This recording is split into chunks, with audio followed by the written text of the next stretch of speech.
Breaking News.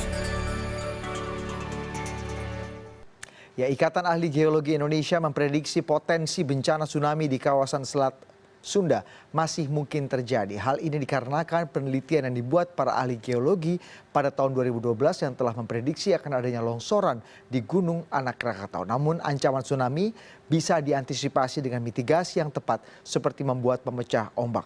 Hal tersebut dikatakan oleh Dewan Penasihat Ikatan Geologi Indonesia, Rofiki Dwi Putrohari, saat diwawancara oleh CNN Indonesia. Rofiki memprediksi potensi terjadinya longsoran bebatuan di Gunung Anak Rakatau yang menjadi penyebab tsunami belum akan berhenti. Adapun kendati ada di daerah rawan bencana, namun kawasan Tanjung Lesung misalnya yang telah ditetapkan sebagai kawasan ekonomi khusus pariwisata, menurut ahli geologi masih aman untuk dikembangkan sebagai tujuan pariwisata asal diantisipasi dengan benar. Sebelumnya BMKG mengatakan munculnya gelombang tsunami akibat longsoran kawah Gunung Anak Rakatau seluas 64 hektar.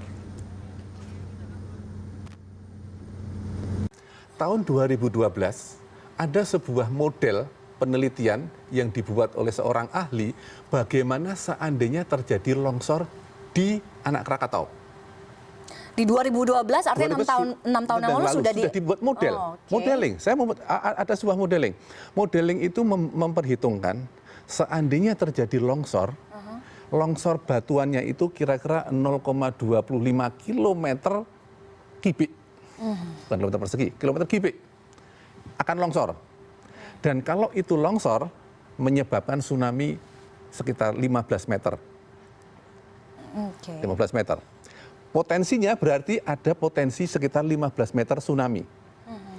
Kemarin kita lihat tsunami-nya hanya 1 meter atau 2 meter saja maksimum. Artinya masih ada tersisa yang belum longsor.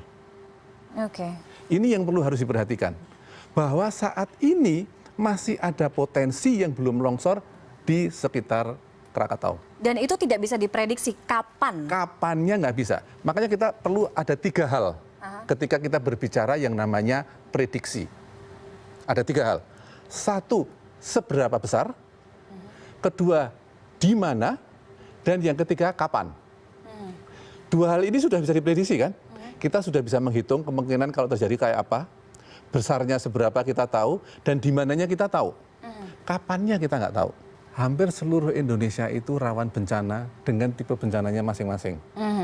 Ada yang rawan longsor, ada yang rawan banjir, ada yang rawan tsunami, ada juga yang rawan gempa. Daerah ini memang secara tektonik, secara alamiah memang daerah yang kita tahu daerah cincin api, daerah yang cukup sering terjadi proses bencana. Tapi bukan berarti daerah ini tidak bisa dikembangkan. Kalau saya sebagai seorang geologis mengatakan awas daerah ini banyak sesar, banyak patahan, kemudian tidak bisa dibangun, enggak. Orang teknik sipil asalkan dibantu oleh orang geologi bagaimana sebenarnya yang terjadi bisa membentuk sebuah kota modern seperti Jepang.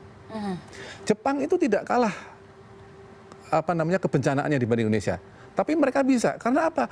Orang geologisnya memberikan informasi kepada orang teknik sipil dengan benar. Misalnya, karena ini daerahnya rawan tsunami, bisa nggak dibuat misalnya yang namanya itu wave break. Wave break itu pemecah ombak.